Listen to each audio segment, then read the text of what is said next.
Chapter 7. Dr. Miley reclined from his microscope and lit up another cigarette. He surveyed the room and let out a tired sigh. Perhaps it was better when he had no companions and didn't have to worry about endangering others while pursuing research that was considered a felony on 2 planets. The fruits of his labor were concealed 30 feet away from his old lab in Jake's village, with an underground passage that led from another root cellar. The idea was an old one. The best place to avoid detection was where you had already been discovered. If their spies had found his previous hideout, they would never suspect him of setting up a research facility nearby. It was a sound theory, but he wasn't entirely convinced. Jake raised his head from the cot where he had been monitoring the makeshift incubator. "Don't beat yourself up, Doc. We're aware of the risks, and we're thrilled to have you here working on this." "I'm attempting to piece myself back together," Doc replied. "I often find myself appearing foolish," said Doc with a sigh. "Indeed," replied Jake. "Sometimes it takes a fool to accomplish what the wise wait too long for. How goes the hunt for bugs?" Doc grunted in frustration and returned to his microscope. However, his tired eyes refused to focus. "Why don't you and the others rebel against our oppressors?" he asked. "They tried twice," Jake replied, "but we were shipped here as outcasts and forced into servitude. We were powerless. The first time Earth cut off our supplies and left us to starve. The second time, the villages had a solution, but the cities had to fight for Earth or face starvation. They defeated us, and there's always the threat of unmanned war rockets loaded with nuclear weapons being sent over from Earth." "So it's hopeless, then?" asked Doc. "Not at all," exclaimed Jake. "The lobbies are destroying themselves, like cutting off medical services until they lose their jobs. It's only a matter of time. Now go back to your bugs, Doc." Doc let out a sigh and reached for his notes. "I wish I knew more about Martian history," he said. "I've been wondering if this bug may have been responsible for the extinction of the old Martians. Something had to have caused their disappearance. I wish I had enough knowledge to investigate those ruins out there." "Durwood!" exclaimed Jake, surprising Doc. "You mean Clive Durwood? The archaeologist who uncovered what little we know about the ruins?" "Yes," replied Doc. "What about him?" "He came here again 3 years ago and died in Edison on his way to some other ruins," explained Jake. "They said it was heart failure, but it was more like the 2 old farmers who ran themselves to death last month. I saw him when they buried him. His face looked strange, and I think he had those little specks, though I may be mistaken. Mars is a tough place, Doc. Some of the plant seeds Durwood found in the ruins even grew. Maybe your bugs have been waiting for us to arrive for 1,000,000 years." "What about the farmers?" asked Doc. "Did they meet Durwood?" "Yes, they did," replied Jake. "He lived in their village most of the time." Doc searched through his notes and found the report on the deaths. The 2 old men had been nervous and restless for weeks. They were twins, living alone, and no one paid them much attention. One morning they were seen running wildly in circles. The village managed to restrain them, but they died of exhaustion shortly after. It was a gruesome sight. The disease had an incubation period of nearly 15 years, based on how long it took to affect Durwood. It appeared to spread from person to person during an early contagious stage, leaving a trail of infected individuals behind. When it matured, any other illness would trigger it, with few symptoms of its own. However, without treatment, it still killed its victims, driving them madly towards frenzied physical activity. Doc studied the culture on the slide once again, deep in thought. He had attempted Koch's method to obtain a pure strain, spraying the bugs onto a native starchy root and picking off individual colonies. He had treated about 20 specimens with every chemical he could find. So far, he had discovered a few things that seemed to halt their growth, but nothing that could kill them, except for substances that were far too harsh for use in living tissue. He had nearly 40 cases of deaths with symptoms now, and he went back over them, searching for anything in common that went back 10 to 20 years before death. There were no rashes or blisters. A few had apparent colds, but such were too common to mean anything.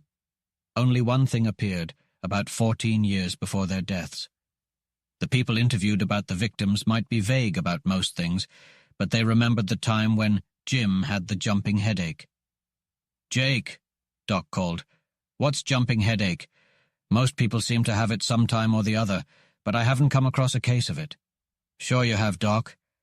Mamie Brander's little girl had it a few weeks ago. Feels like your pulse is going to rip your skull off right here. Can't eat because chewing drives you crazy.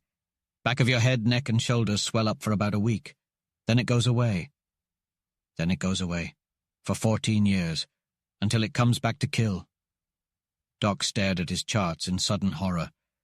It was a new disease, thought to be some virus, but not considered dangerous.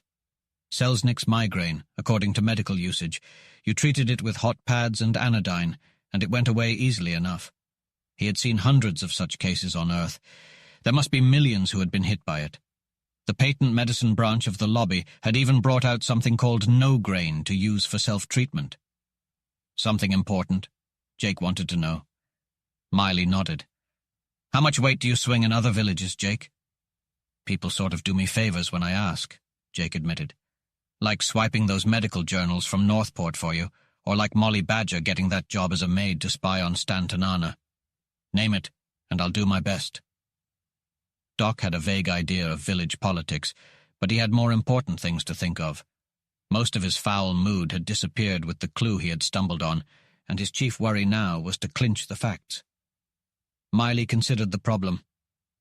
I want a report on every case of jumping headache in every village, who had it, when, and how old they were. This place first, but every village you can reach. And I'll want someone to take a letter to Stan Tanana.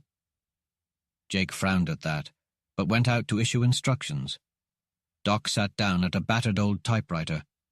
Writing to Stan might do no good, but some warning had to be gotten through to Earth, where the vast resources of the medical lobby could be thrown into the task of finding the cause and cure of the disease. The connection with Selznick's migraine had to be reported.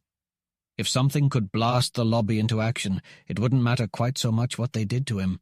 He knew he couldn't expect any gratitude from the people, but he had come to accept that his days were numbered. The plague was more important than his own fate.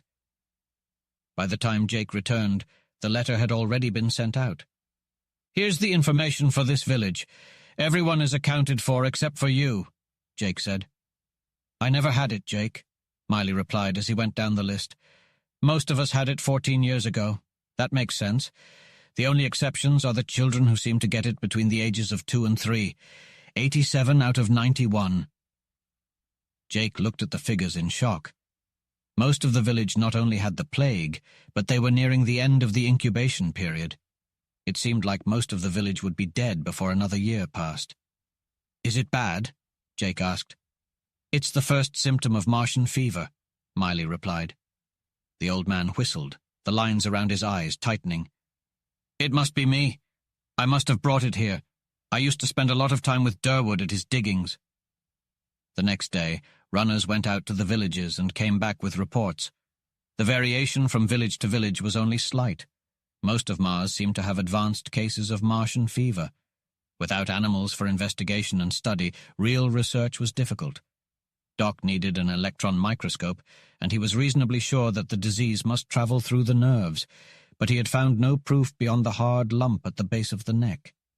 There it was, a fair-sized organism. Elsewhere, he could find nothing until the black specks developed. His eyes ached from trying to see more than was visible in the microscope. The tantalizing suggestions of filaments around the nuclei might be the form of plague that was contagious. They might even be the true form of the bug, with the bigger cell only a transition stage. There were a number of diseases that involved complicated changes in the organisms that caused them, but he couldn't be sure. He finally buried his head in his hands, trying to do by pure thought what he couldn't do in any other way.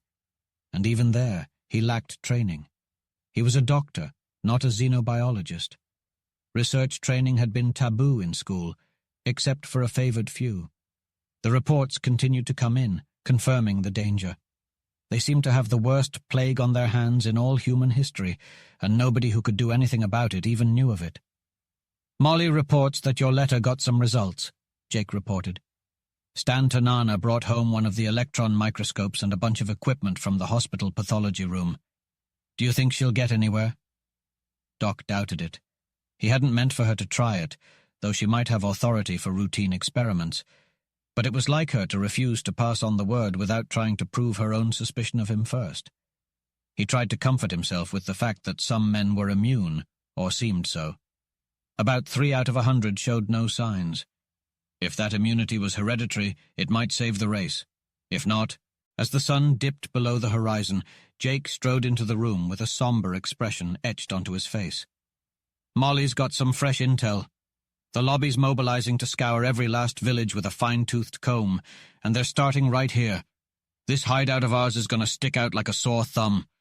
We need to start packing, and fast. We've got less than an hour to clear out of here."